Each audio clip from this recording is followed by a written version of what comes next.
Yeah, we're a new group. We've got between 60 and 100 people on our various listservs, but then we've got between 30 and 40 people that regularly show up to our meetings week in and week out.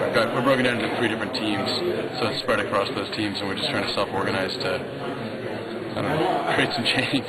What's your mandate right now? Our mandate right now is to move the University of Victoria beyond climate neutral. What that means is that it does more to solve the climate crisis than it does to cause it. So how do you move beyond climate neutral? Well, you start asking questions like, how can the university's regional economic impact, plus all the research and expertise, plus all the student energy and creativity, plus the practical experience and questions of our regional partners, how can those things combine to troubleshoot local problems and manifestations of the climate crisis? For example, we're going to ask questions like, what can the University of Victoria do to catalyze the development of a clean, safe, and efficient transportation system in Victoria? And if you look historically, we've already done a lot of things through transportation demand management policies on campus, through the huge amount of demand that the campus has. Without even meaning to, we've had some real benefits on the regional transportation system. So what if we go at that as a concerted plan and use our expertise, use our student energy, and work with our regional partners that actually have practical living experience of these types of things, and try to just apply these questions and this power that exists in the university locally.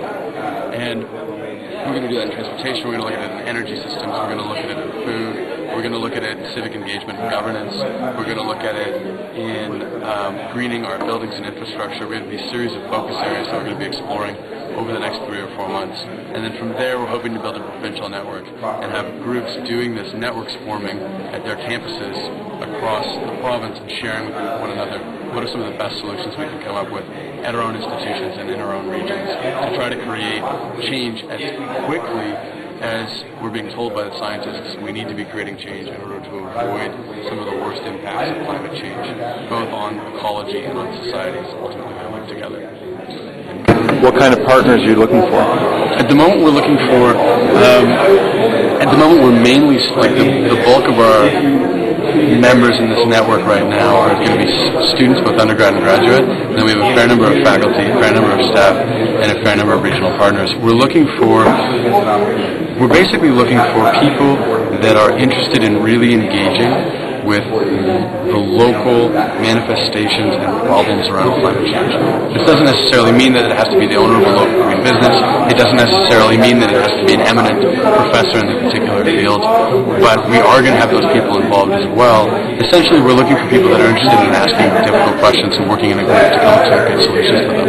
And part of the thing with that actually is breaking down a lot of the disciplinary barriers, a lot of the barriers between students, between staff, between faculty, and between people living in the region that have normally have existed and have isolated us and made it more difficult for us to try to come together and ask those sorts of questions. So what I'm trying to say is we're looking for everybody that's interested in working together as a team to try to come up with a solution to these problems. That's pretty much it. How about, have you had contact with local politicians or provincial politicians? Yeah, there's a variety. It's still actually quite early days for us. So we've had a variety of politicians express interest from the municipal to the provincial level. And a variety of whom, for instance, are going to be coming to our conference on February 5th, which is the main kind of platform for the next phase in the project. And we've gotten a lot of words of support as well. But we're looking for that to start building as we start coming up with more and more specific proposals and solutions to various problems. I mean, our goal here is to come up with things that are very realistic, that can be slotted in locally, and also that have other benefits. So, for example, a good transportation system isn't just good for climate, it's good for social equity, and it's good for people's health. And so trying to ask those kinds of questions in a way that has multiple positive benefits for people is both a tangible way for people to get involved, and it's also something that I believe politicians will be very interested in participating in and in supporting as we go forward with them. How did this get formed? It got formed largely by a group of students, mainly coming out of the University of Victoria Sustainability Project, who have been looking at campus sustainability for a while and started looking at campus sustainability, looking at what's going on with climate change and saying, what can we do at our university to deal with this problem?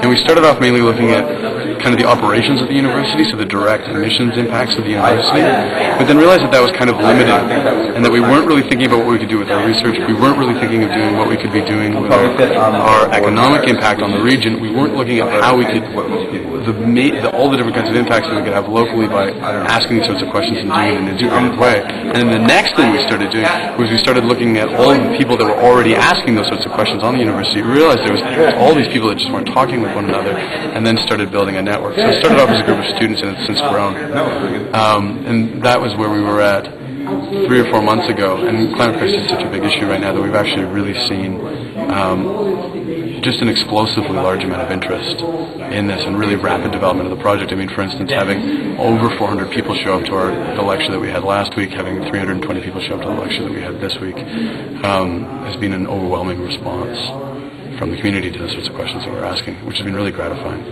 And so we're hoping that that momentum will continue to build as we move to a more engaged process of trying to come up with some answers to the questions that we're asking.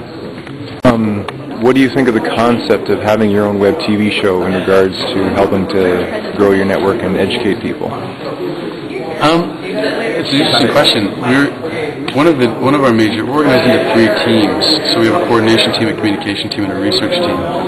The research team is mainly specifically tasked with dealing with the specific kinds of questions that I was talking about. The communication team is looking at how can we engage people and how can we communicate this. And so that's the sort of question that our communication team is going to be working at. What are the most effective ways for us to get the message out there and to also get people communicating back to us? A web TV show might be a really good way of doing that. It's not something that we've explored in detail yet, although we have been working quite hard to make sure that we have a good web presence, and we're using a wiki so people can come online and collaborate and help us to edit and build and produce this website, much like Wikipedia. So in the long term, I think an online web show is something that we definitely want to explore. How do you meet? Like, what is 1 second? Yeah. How do you meet? If you just go to we have meetings on campus. Our various teams meet. Each team meets once per week, and then there are a variety of projects that have spun off from the teams. They meet more often. But if you look at the website, www.commonenergy.org, on the project page, all of our meeting times and all of our agendas and all of our minutes and all the stuff from our meetings are there.